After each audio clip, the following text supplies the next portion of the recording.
What if one of the most common habits for improving leg circulation after 60 is not giving you the full benefit you expect? I see this pattern often. People stay active, walk regularly, elevate their legs, use compression, and still notice cold feet, swelling, discomfort, and a growing sense of instability. Here's what's important to understand. Circulation is not just about movement. It's about how effectively blood travels down to your feet and back up toward your heart. With age, arteries may become less flexible, veins can lose efficiency, and blood may begin to linger in the lower legs instead of circulating smoothly. Many people don't realize this is happening early on because the signs can feel subtle at first. Your body may signal this through swelling around the ankles, slower recovery in the skin, or a feeling of heaviness in the legs. I recommend paying attention to these signals because improving circulation early can make a meaningful difference in how strong and stable you feel over time. The good news is this: supporting circulation doesn't depend only on how much you walk. It depends on activating specific muscle groups that help move blood upward.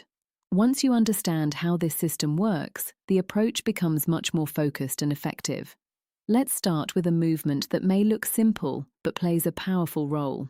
Movement number 5, seated ankle pumps. This is often one of the first exercises used in recovery settings after leg procedures, and for good reason. Your calf muscles act like a natural pump.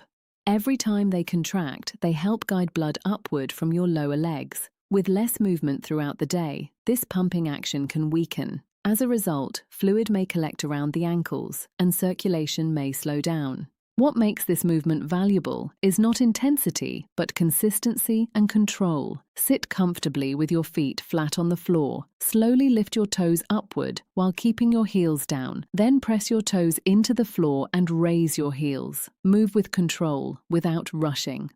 That is 1 repetition. I recommend aiming for about 20 to 30 repetitions, 2 to 3 times per day. You can do this while sitting at the table or relaxing. This can help encourage steady blood movement and reduce that heavy feeling in the lower legs. But this is just the beginning. To support circulation further, we need to involve larger muscles as well. Movement number 4, seated leg extensions. This movement engages the front of your thighs and your hip flexors, which play a key role in everyday actions like standing up, climbing stairs, and maintaining stability. Sit upright in a chair with your back supported. Slowly extend one leg forward, keeping it as straight as comfortable. Hold briefly, then lower it with control. Perform 10 to 15 repetitions on each side. What matters here is posture. Keeping your back steady ensures the correct muscles are doing the work. As this becomes easier, adding light resistance, such as a band or small weight, can further support strength development. This movement not only builds strength, but also supports circulation through the upper legs, helping blood return more efficiently toward the heart. Now let's move into standing work, where circulation and balance begin to connect more directly. Movement number 3, standing heel raises with support. Your calf muscles play a central role in both circulation and stability. Strengthening them can help improve how your body responds to movement and changes in position. Stand behind a chair or near a stable surface. Rise onto the balls of your feet, lifting your heels. Pause briefly at the top, then lower slowly. I recommend starting with around 10 repetitions and gradually increasing as you feel more comfortable. The pause at the top is especially important as it encourages both muscle activation and balance awareness.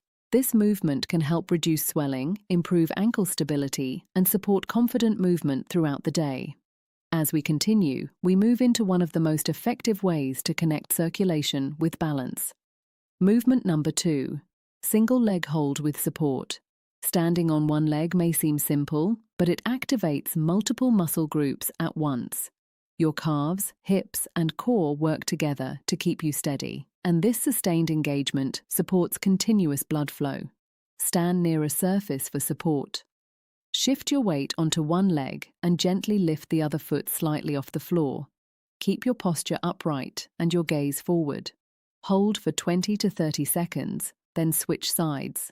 Start with 2 rounds on each leg. As your confidence improves, you can rely less on support. This movement helps train your body to respond more efficiently to shifts in balance, while also supporting steady circulation through prolonged muscle engagement. And now, the movement that brings everything together.